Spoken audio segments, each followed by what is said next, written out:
Mga top mall. Try natin angkitin yung chapel dun sa taas. Grabe.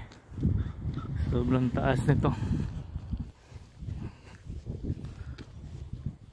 Ito sa kabila nung ilog kasi ito eh.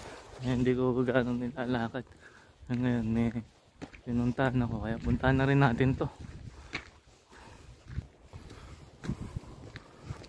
May mga station siya. Station of the Cross.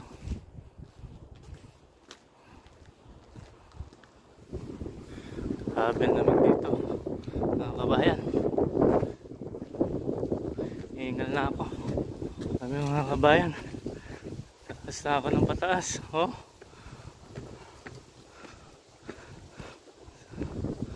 taas na tayo ng kabundukan.